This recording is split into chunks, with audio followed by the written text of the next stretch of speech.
Broadcasting live. It's America's longest running talk show on computers. It's Computer America, bringing you the biggest names in technology with guest interviews, new products, and your emails. Listen live at computeramerica.com on any device around the world. Email the show at live@computeramerica.com or find us on social media. Be sure to check out our website for contests, giveaways, show notes, live video stream, podcasts, and more. You're listening to Computer America.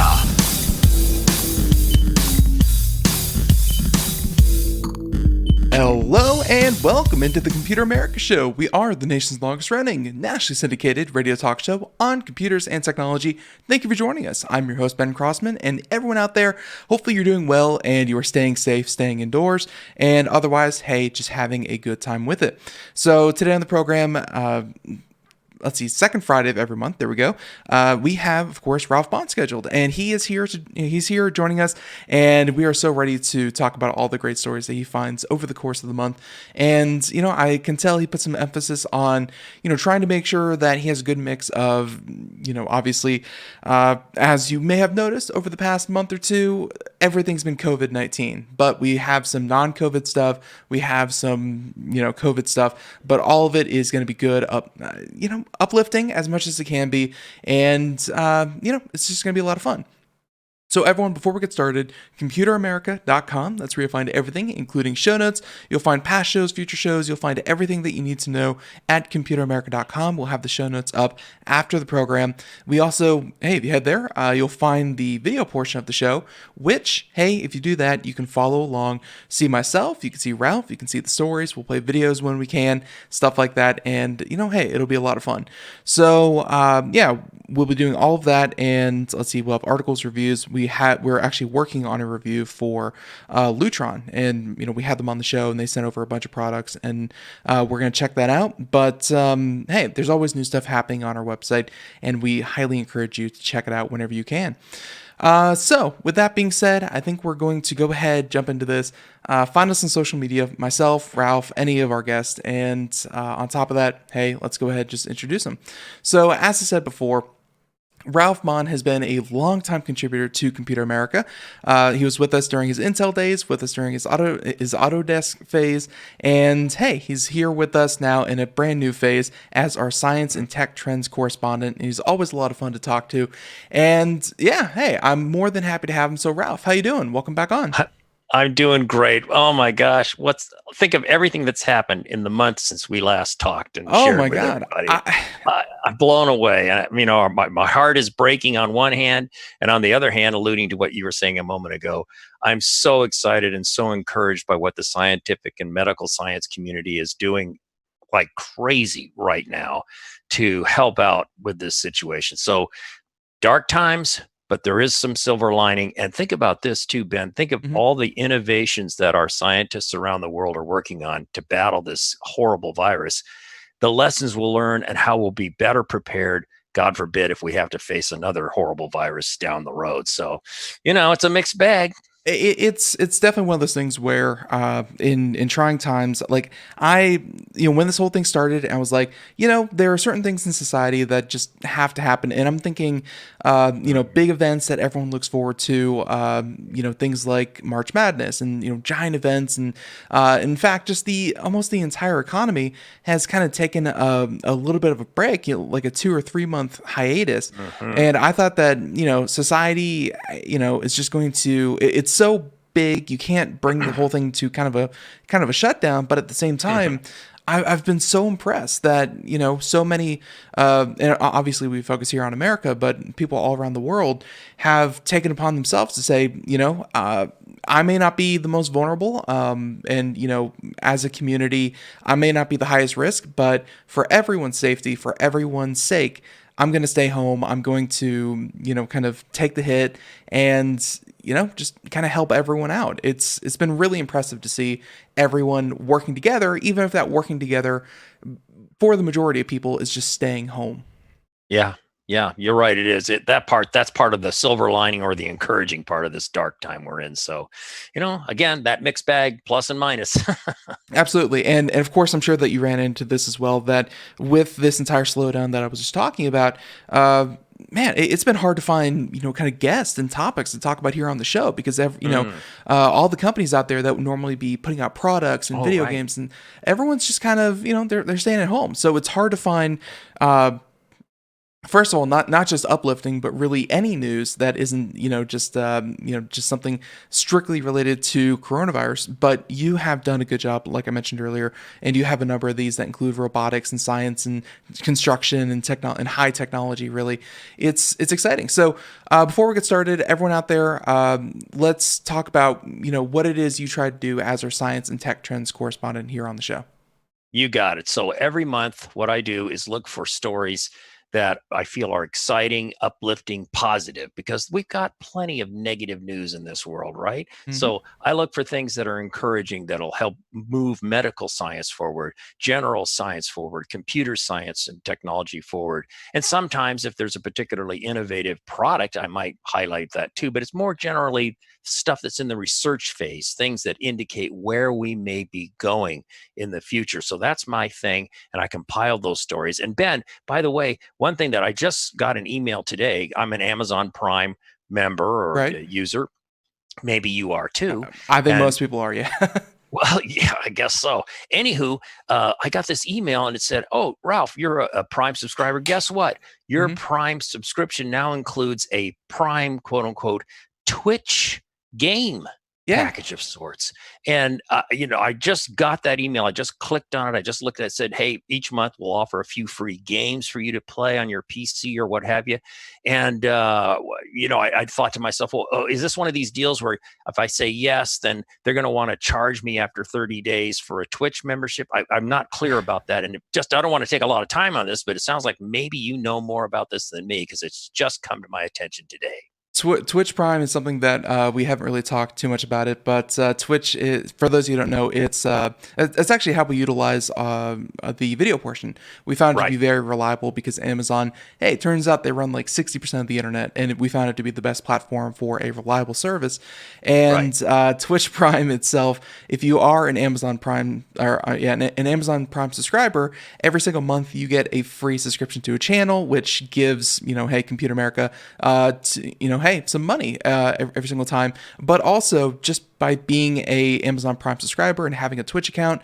And I'm actually going to pull up mine here that I have, and it's kind of kind of like a little personal thing here, but just kind of move it around the screen there so people can see it.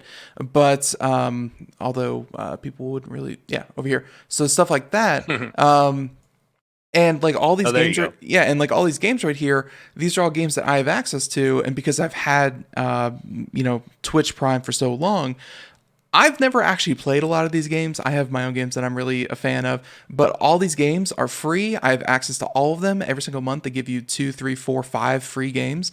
And if you're looking for something that, hey, you just want to try something different and you're bored, but you don't want to spend any money, hey, you have access to this right now just by having Amazon Prime. So it's something worth looking into utilizing, especially if, hey, you suddenly find yourself with a lot of downtime. It's you can definitely distract yourself. And hey, let's put it this way: if you're an Amazon Prime member, you're already paying for it. You're just not utilizing it. So there you go. Well, that's cool. So it sounds like it's been around for a while, right? Because I got the impression it was brand new. Oh, no, I see. Okay. Years. It's funny. Maybe because of everybody. Stay at home, they sent out this email blast just letting people remind them that, hey, you've got this. But that's cool. I'm going to check it out. Yeah, absolutely. And really, it's Amazon purchased Twitch, I think 3 or 4 years ago.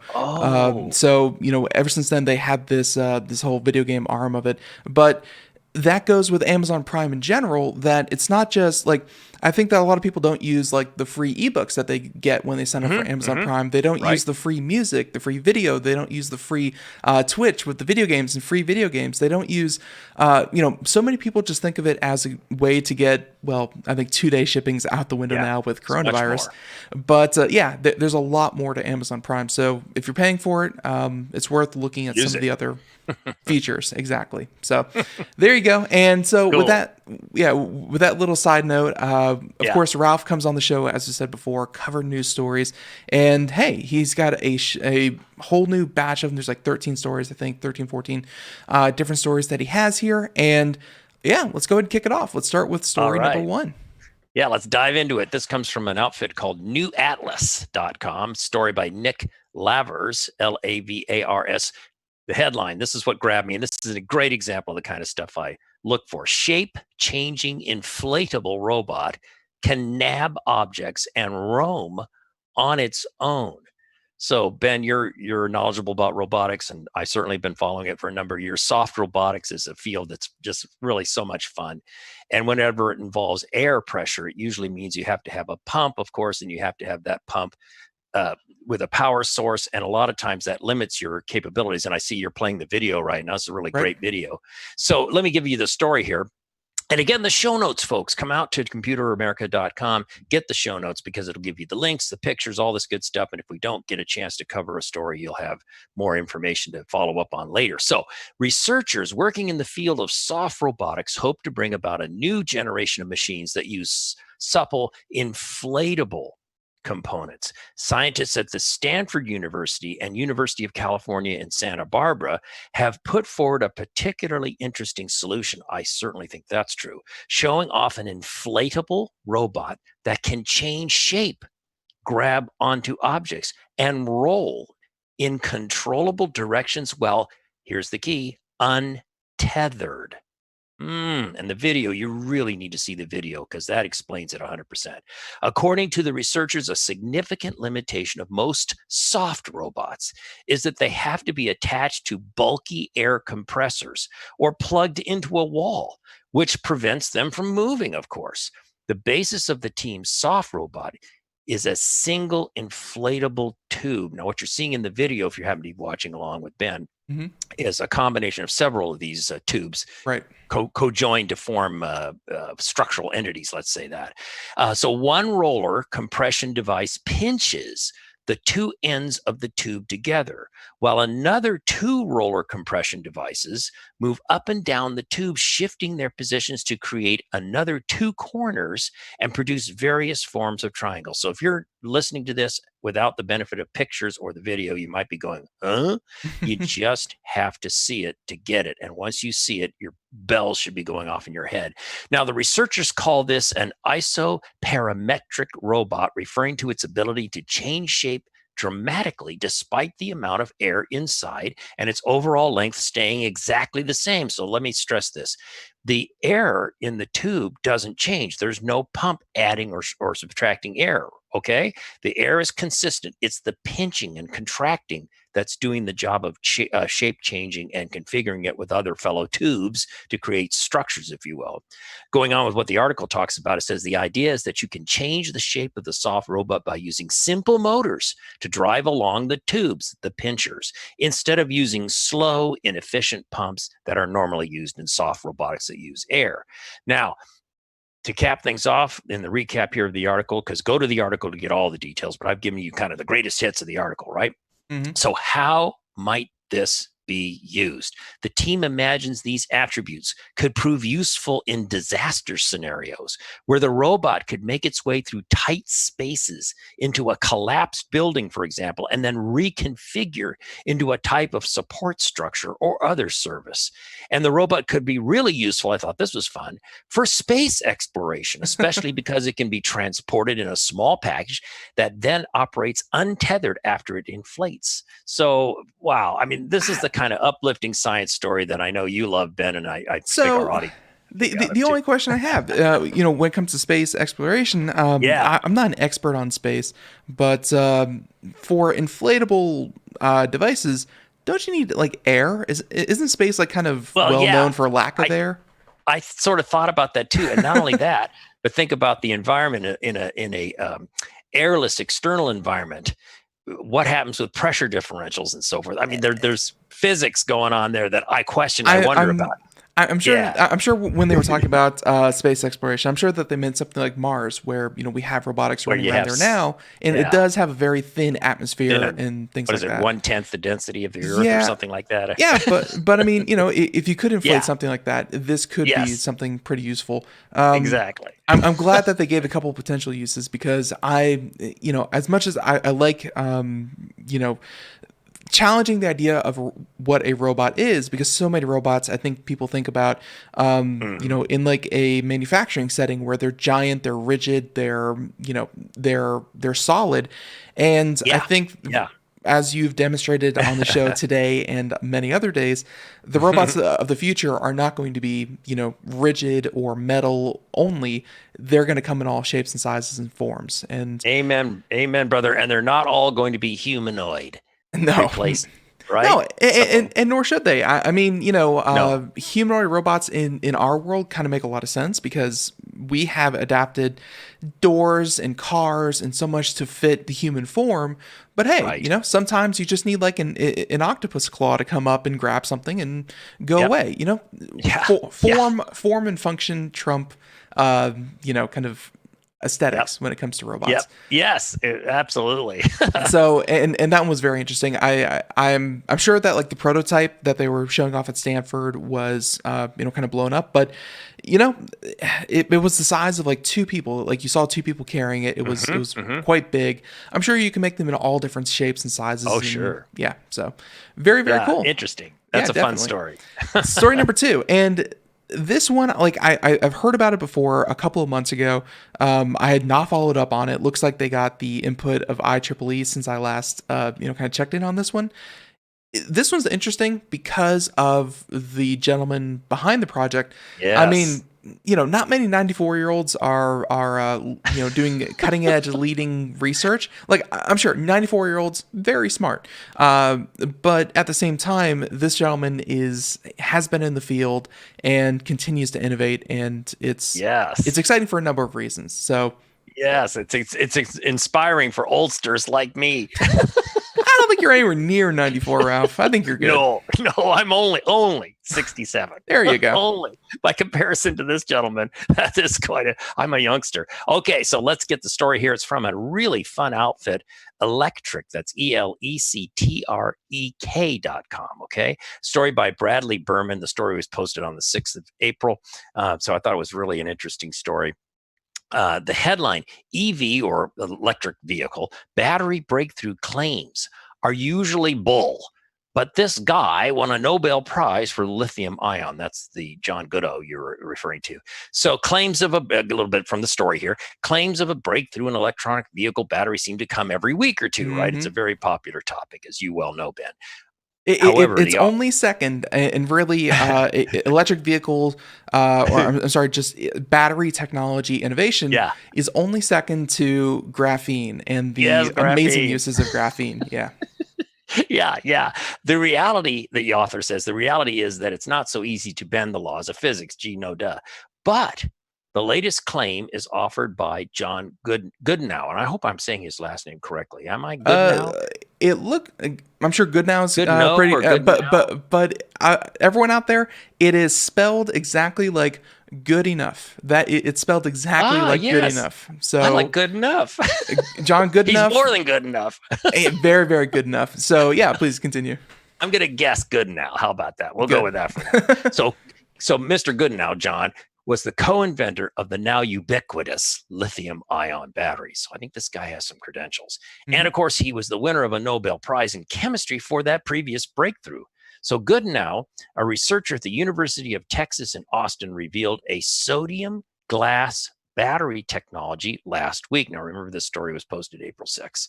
Goodenow told the IEEE Spectrum, quote, "I think we have the possibility of doing what we've been trying to do for the last 20 years. That is to get an electric car that will be competitive in cost and convenience." It's It's one thing to be competitive in cost, but you've got to be competitive in convenience with the internal combustion engine. So the IEEE Spectrum described Goodenou's approach. They said the new battery technology uses a form of glass doped with reactive alkali metals like lithium or sodium. Now, I'm not an expert in this field, so I'll just have to take that at face value, and maybe we could dig deeper if you wanted to learn more about that. So this doping of reactive alkali metals and lithium or sodium on this glass is this is what becomes the battery's electrolyte, the medium between cathode and electrode that ions travel across when the battery charges and discharges. So this just gets geeky, folks. But that's what's going on with this basic different approach. So as outlined in a research paper and recent patent filing, of which Goodenow, who's age 94, as we mentioned before, says more is forthcoming, more info is coming. The lithium or sodium doped glass electrolyte offers a new medium for novel battery chemistry and physics. Cool. The researchers found that lithium or sodium glass battery has 3 times the energy storage capacity of a comparable lithium ion battery. That's why, now, friends, this isn't here today. It's still in research. There's still more work to be done. But look at that potential. Something that could be 3 times the energy storage capacity of a comparable lithium ion battery. Wow. But wait, there's more. Stand by.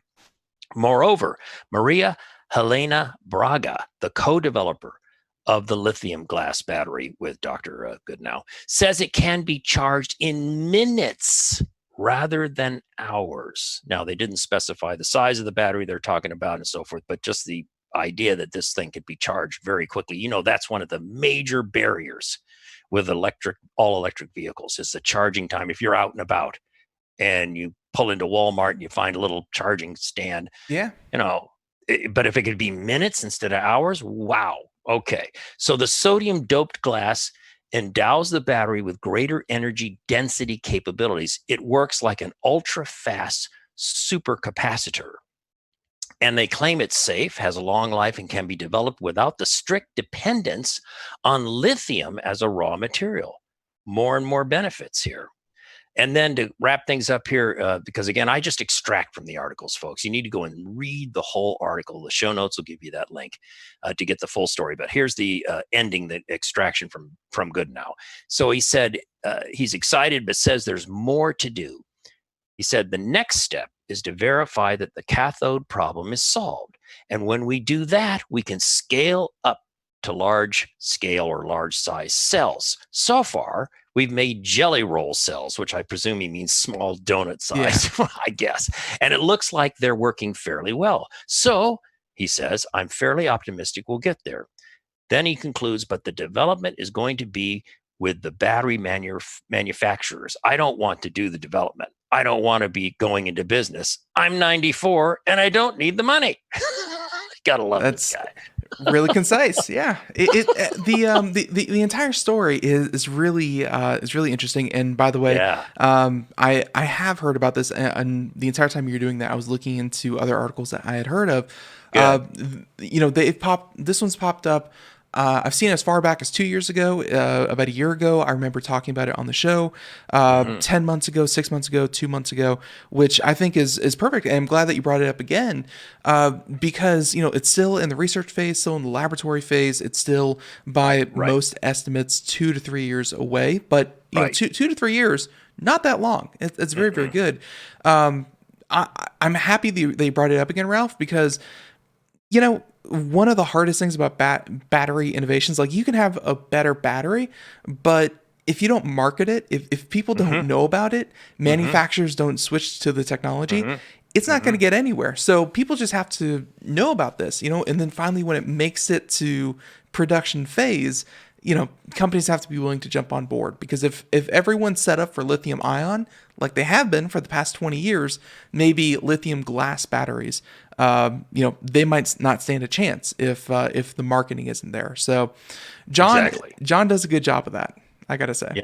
Yeah. So again, to me, encouraging and a great example of the kind of stories that we do together, Ben, once a month, this stuff that indicates a future. where we might be going. And in this case, that's just a terrific one. And story three does take us into the coronavirus world. But that's okay. I think you're going to love it because it's such an encouraging story about the kind of creativity that we're seeing in the scientific and engineering community. So we'll dive into it here. It's from Science Daily. That's from a March 28 MIT, of course, Massachusetts Institute of Technology announcement by David Chandler. So it's an announcement from MIT covered by many, many people, but I picked up the coverage in Science Daily. Headline was MIT will post free plans. They actually did back in 2010, as we'll find out, online for an emergency ventilator that can be built for about $100 worth of parts. So we all know the crisis with ventilators, right? Governor Cuomo in New York getting ventilators from Oregon and from Washington. I'm proud to say in the Northwest, we've been sending ventilators back east. But it's a crisis. It's pretty interesting because I remember watching the story, or at least the news, like a week or two ago, and New York had contacted manufacturers of ventilators, and they're like, we normally send out about 100 a month, like for their facility.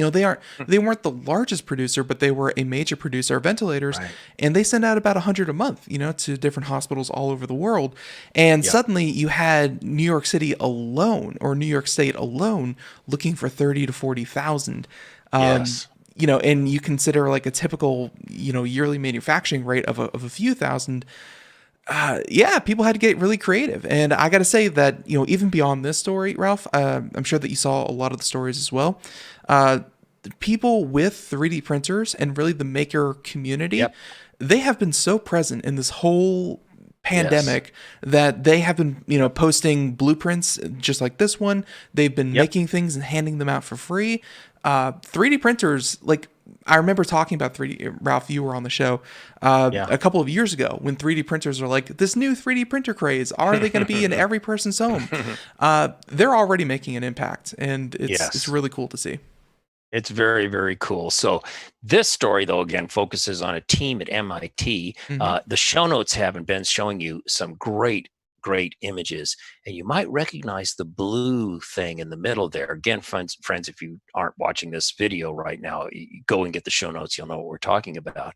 And then there's a little setup here where they're testing it and so forth. And then there's a little diagram that shows a little art image that shows the different constituent components of this idea. So let me get into this story. First, a quick reminder about ventilators. I know we've all heard about how much they cost. We've all heard about how there's a scarcity of them. But in bottom line, what a ventilator does is help a patient breathe when they can no longer do this on their own. So it's a critical piece of equipment when you're dealing with coronavirus victims and other people suffering from serious respiratory issues and so forth. But good news, a volunteer team of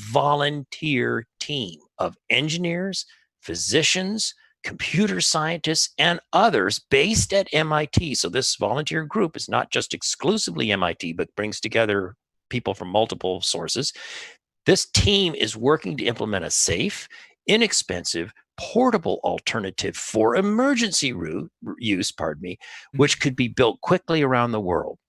So an interesting fact here, and you'll find this out if you go into the, sorry, I'm kidding.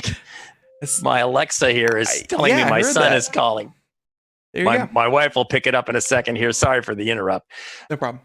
Interesting fact. What the team is doing is activating, updating, and promoting the implementation of an idea originally proposed back in 2010 by MIT's Department of Mechanical Engineering. So way back in 2010, they came up with this idea. They're dusting it off and re-promoting it and fine-tuning it is what's going on. So a reality check, though, want to be very clear, and this was clear in the article too, that what this MIT proposal is all about for this $100 parts, simple solution, is for an emergency fallback device. This is not a replacement for a sophisticated hospital ventilator with all the displays and all the controls and so forth and so on, right? But it's something to help in a pinch. That's the idea.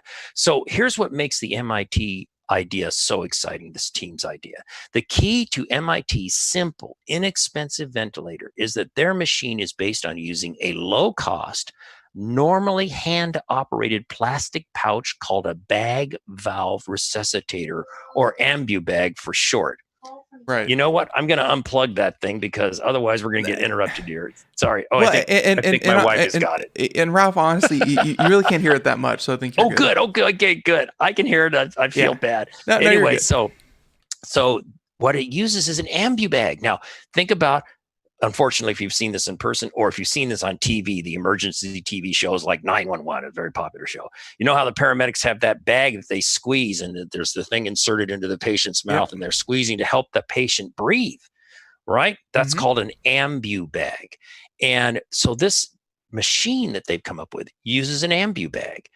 Which hospitals and medical supply people have in large quantities. It's not a rare item at all. So that's really great. So here's the catch, though. Operation of ambu bags is a task for skilled personnel who are trained in how to evaluate the patient and adjust the timing and pressure of the manual pumping accordingly. So it's not like we could just disperse a bunch of ambu bags all over the United States and let anybody just kind of start pumping away on grandma who's having a terrible time breathing because she's got the coronavirus. No.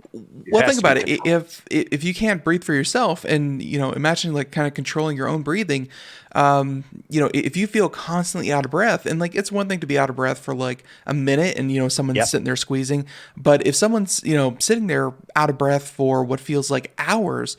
If you don't have that timing right and you're not breathing fast enough or you're breathing too much for them, there's going to be serious complications. So yeah. Oh yeah, absolutely. So now let's get into, since we set the stage about ventilators and we set the stage about ambu bags and how this ambu bag is the basis of this clever little machine.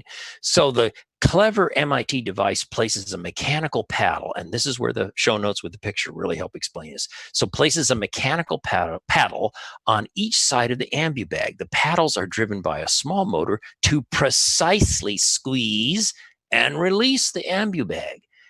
The key innovation with this MIT device is that it features an adjustable tidal, just like tidal wave, TIDAL, tidal volume, up to a maximum of 750 milliliters of air pumped. Now, time out. I had to look this up. I'm not a doctor. What is tidal volume? Tidal volume is the volume of air delivered to the lungs with each breath a mechanical ventilator produces. So this device offers easy-to-use input knobs that are used to set the desired tidal volume and number of breaths per minute. That's how it has the kind of precision that you must have.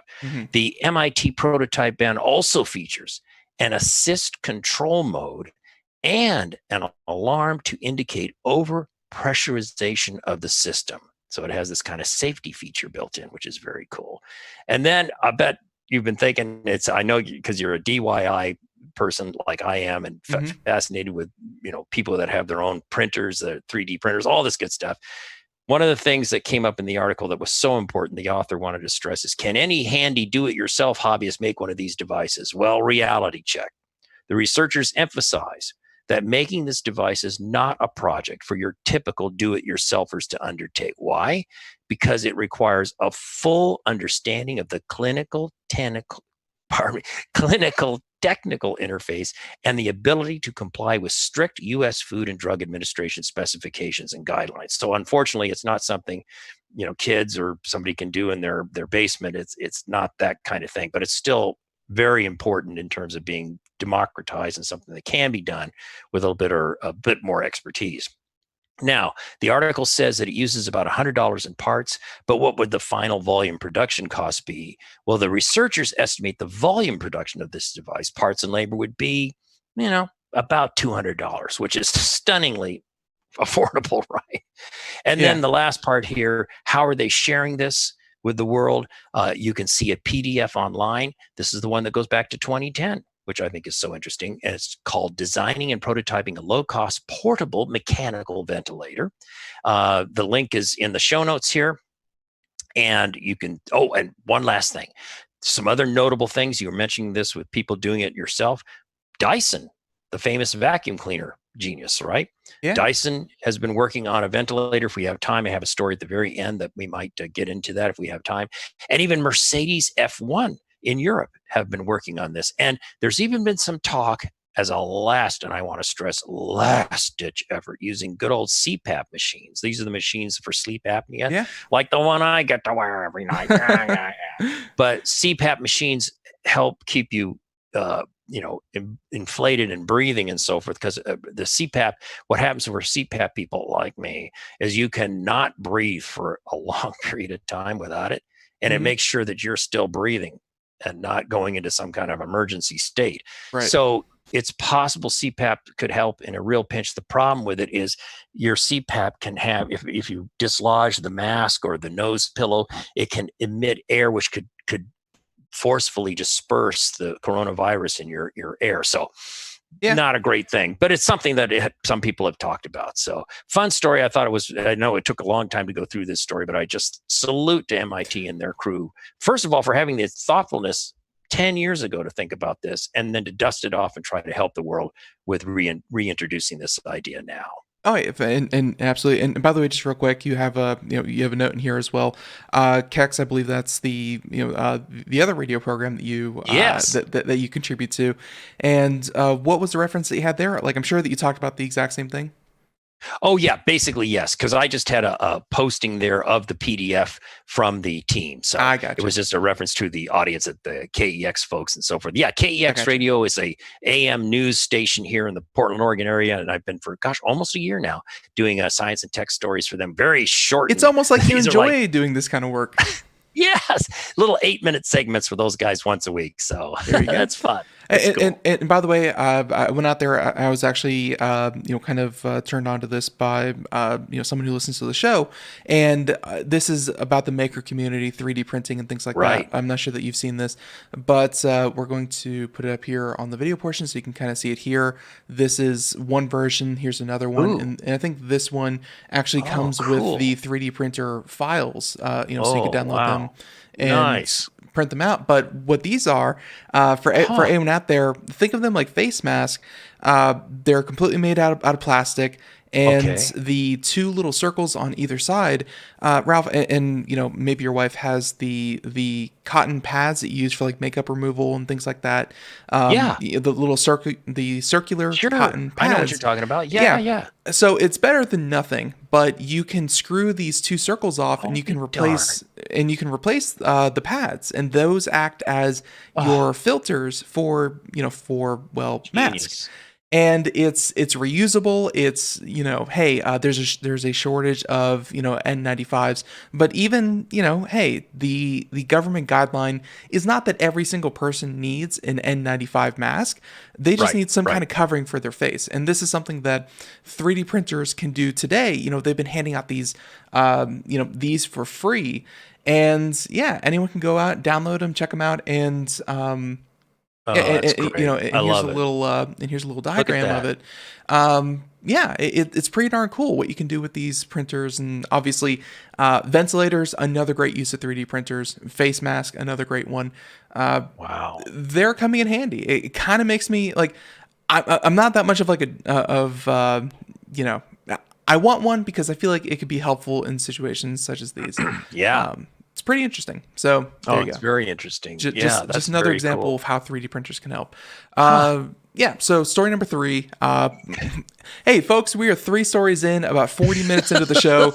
We are making excellent time. Story number 4, let's go ahead and talk about this because this is uplifting. So yes, it is. Let's walk away from the virus for a second. This is a real hoot. This story I picked up from the Daily Mail, which is in the United Kingdom. And a story by Ryan Morrison, and you're playing the video, which is just fascinating.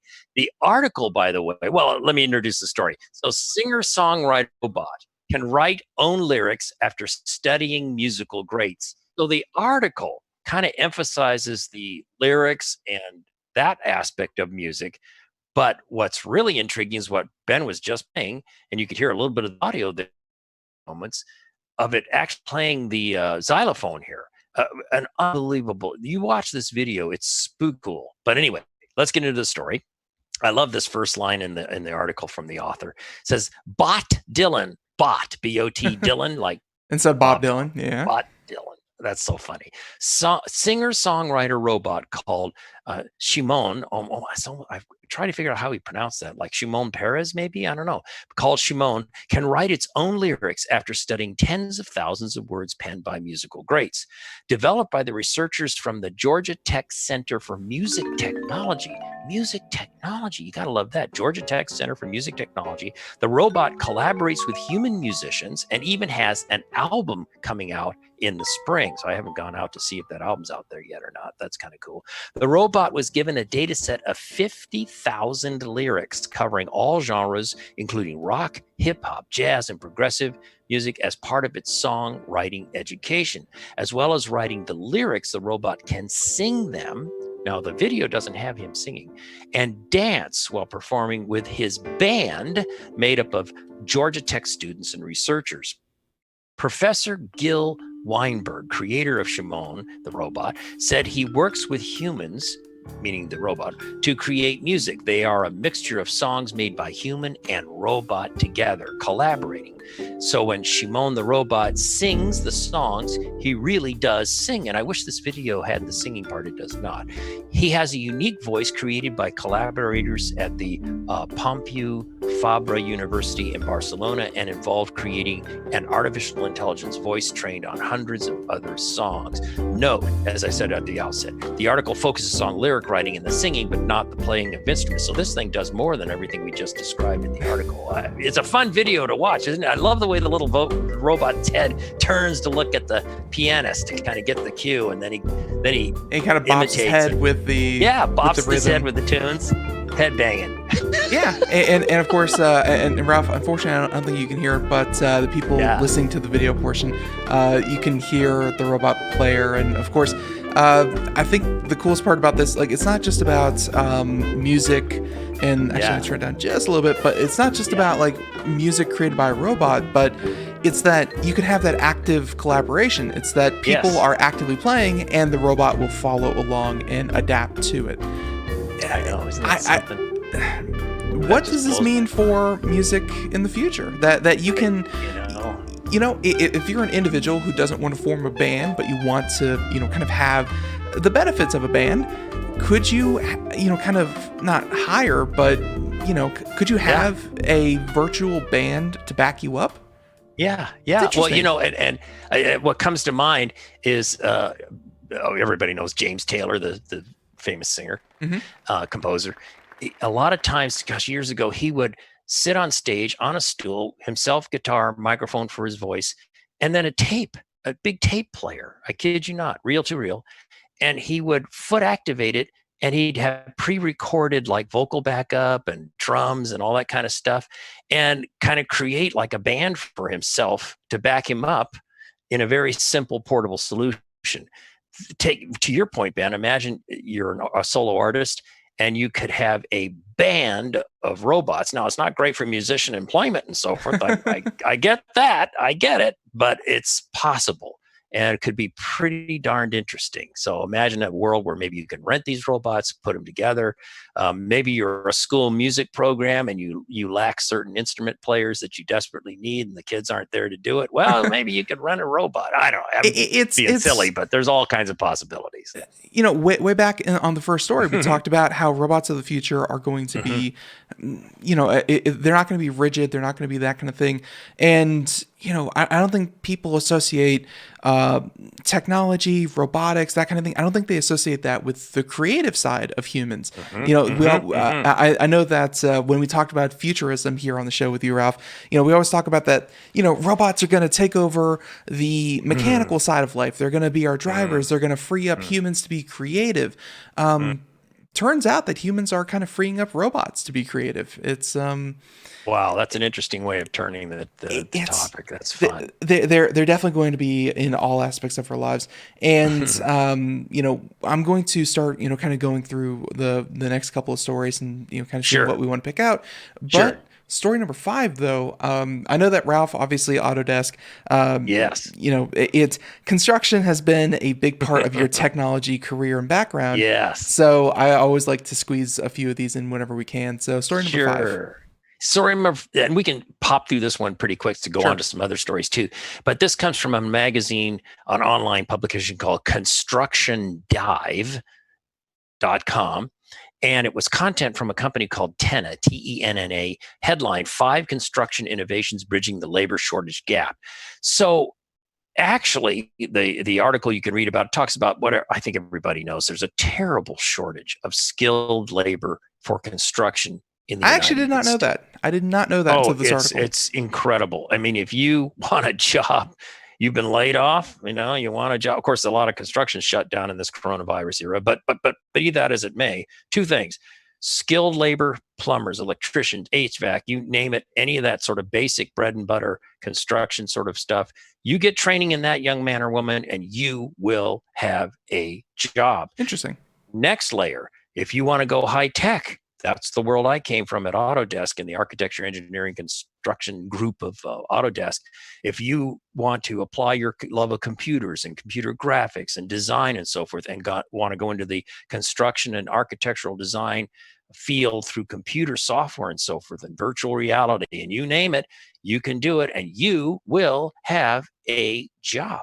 So something to think about. But now, with that said, one of the things that was mentioned in the article was a really cool thing called Tybot, Tybot, and it's about a solution that will automatically. It's a machine, a robot that will tie rebar. So rebar, is the bars that are put in, and then you pour the concrete around and it reinforces the concrete. I think people know what I'm talking about. Well, when you have a large expanse like a roadway or something like that, you have to use wire to tie the intersections of the rebar to make them stable, and then you pour the concrete.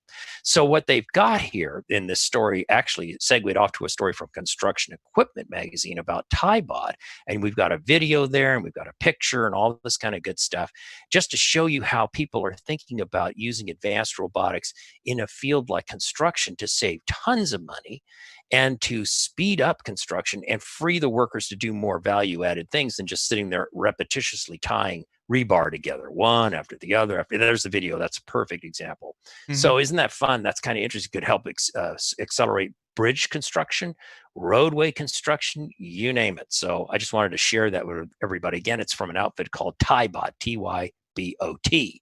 So check it out. It's kind of fun. Yeah, it's certainly something that is, and that's really one of the best uses of robotics. It's something that is repetitive, simple, and labor intensive.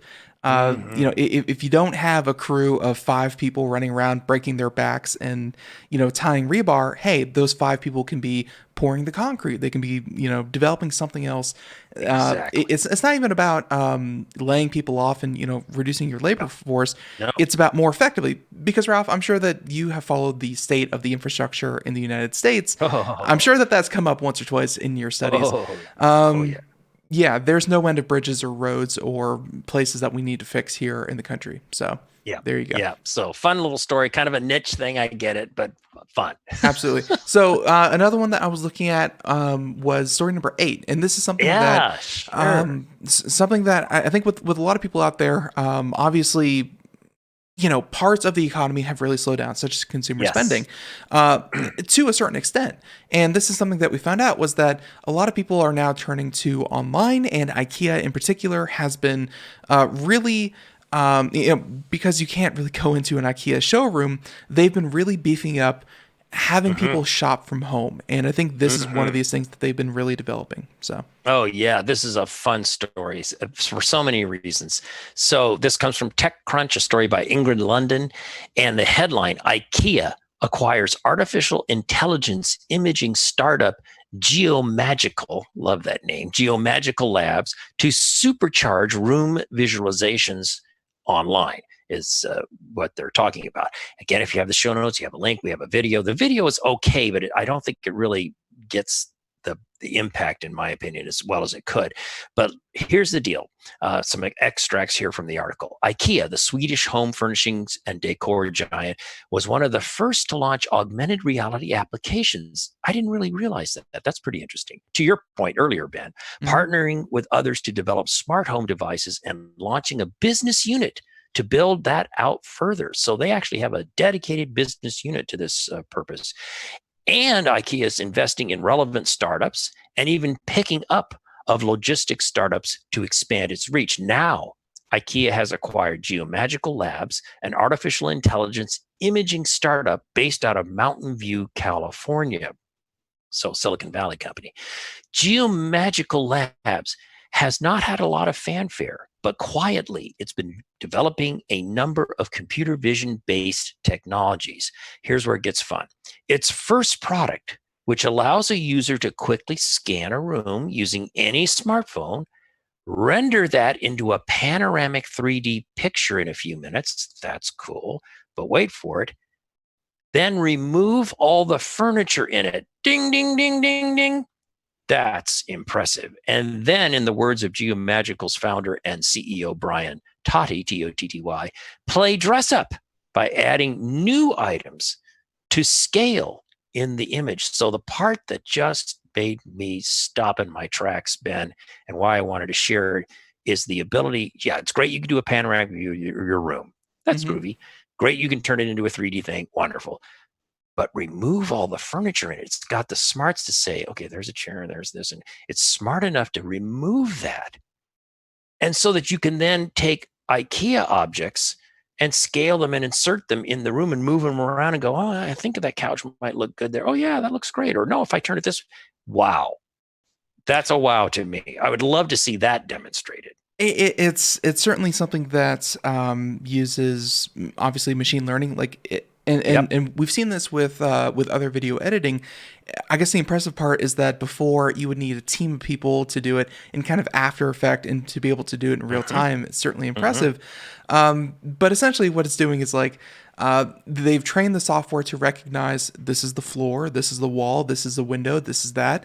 And they can say, this is what the wall looks like. If the sofa wasn't there, the wall would continue to here, the floor would continue to there, and it would. That's the genius part. Exactly. It would give you that that kind of on the fly automatic photoshopping ability. And trust me, we're doing some things here with our house, and one of the big things is even not so much like furniture, but being able to visualize what a certain flooring would look like, what a certain wall color would look like.